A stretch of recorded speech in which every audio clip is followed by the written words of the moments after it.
Hello, welcome back to my YouTube channel, where I am sharing a number of songs and albums that I've always liked that particularly have influenced me ever since I was a kid. Um, for the next, for the foreseeable future, I'm going to just be going through a whole bunch of really good uh, Christian albums, Christian artists from the late '70s and early '80s that I had growing up as a kid that really shaped my Christian view on a lot of things. And right now, I'm starting this whole project off by going through most some of the songs by Bob Bennett's album Matters of the Heart that came out in 1982. Like I said before, I was like 11, 12 years old. And this next song that I want to share today is his song called A Song About Baseball. Now, I've heard him talk about the song before. He played Little League Baseball when he was a kid. And he always made a point to say he was not the best player. He was kind of a uncoordinated, chubby kid. Um, but still, like if you're like me, if you played baseball in Little League, you could probably identify a lot with the song, particularly if you were not one of the stars. I played all up until high school, through high school.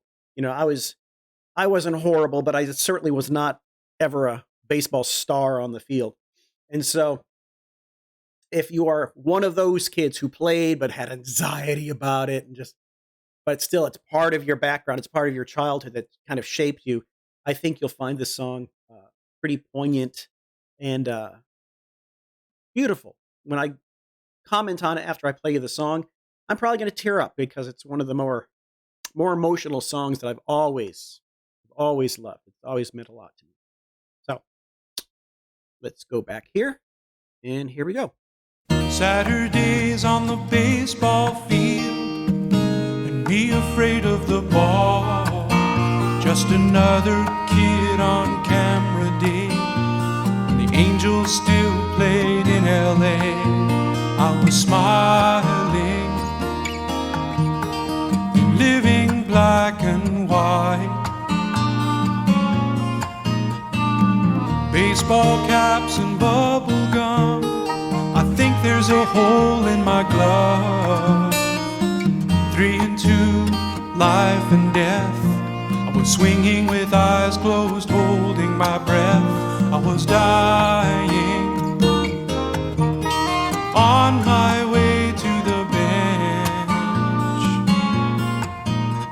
But none of it mattered after the game, when my father would find me and call out my name. A soft drink, a snow cone, a candy bar, a limousine ride in the family car.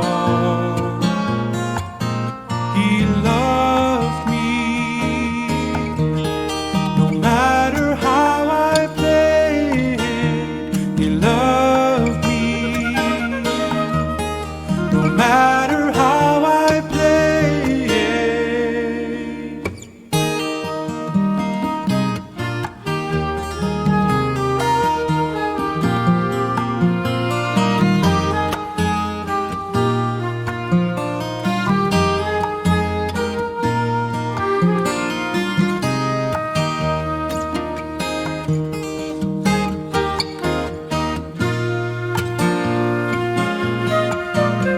But none of it mattered after the game, when my father would find me and call out my name. Dreaming of glory the next time out, my father showed me what love is about.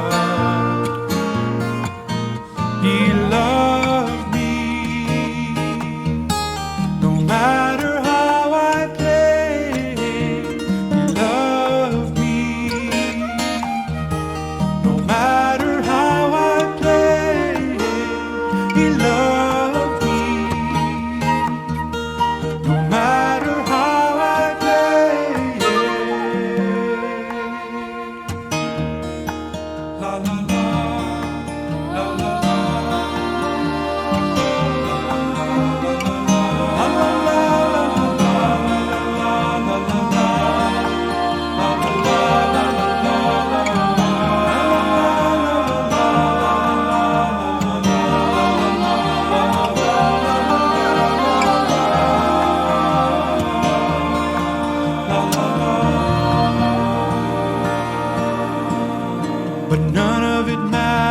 after the game, when my father would find me and call out my name.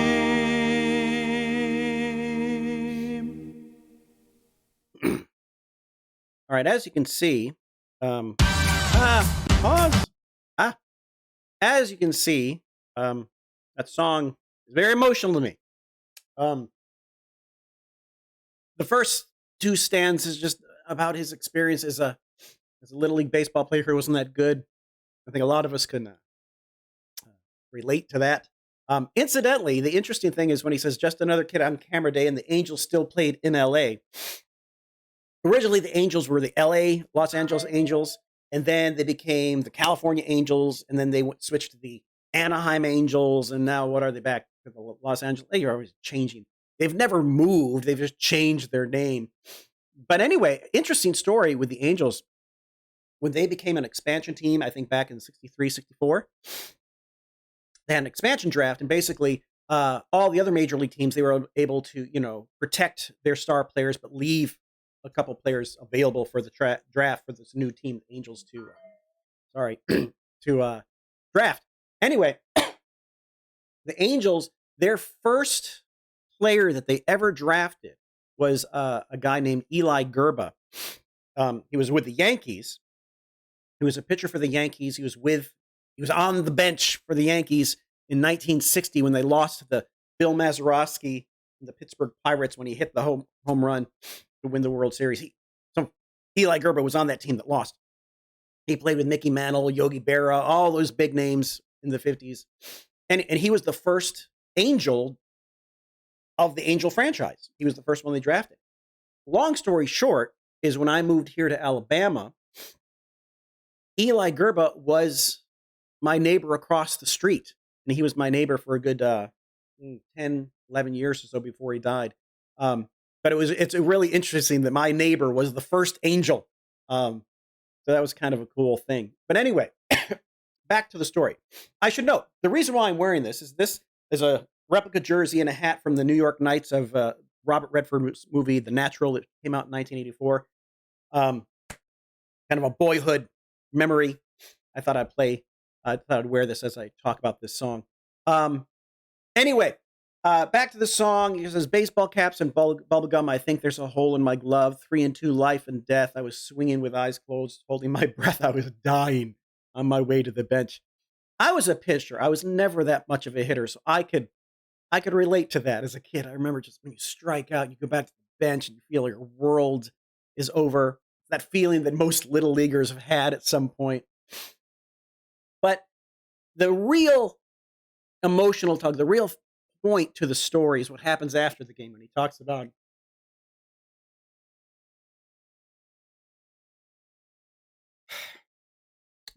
how his father finds him, drive home in the family car, which is like a limousine. That little thing of getting a snow cone and a candy bar. Again, I remember as a kid, after the Little League games at the Park District, going through getting the little treats, and depending if you did well or not, it's just that feeling of family. It wasn't just my dad; it was my mom and my brother and sister. Getting the family car, the summer rituals that you do. There was something very special and secure about that. And as a kid, it kind of shapes who you are.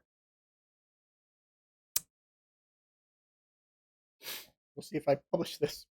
So anyway, I think a lot of people, when they reflect on their childhood, there are times in their childhoods when that sense of family and belonging, even in the midst of the defeat of the Little League game,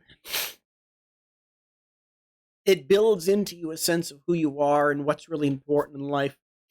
Whether or not you strike out in a game, your family is there, no matter how you played. Anyway, that's always meant a lot to me. I can never get through the song and talk about it without tearing up like a baby. But I think the real point to the song, it's a very subtle allusion. it's not just about the kid in Little League and his dad caring for him after he screws up in a game. And so when Bob Bennett sings the song, at the end of the song, he sings that last refrain, but none of it mattered after the game.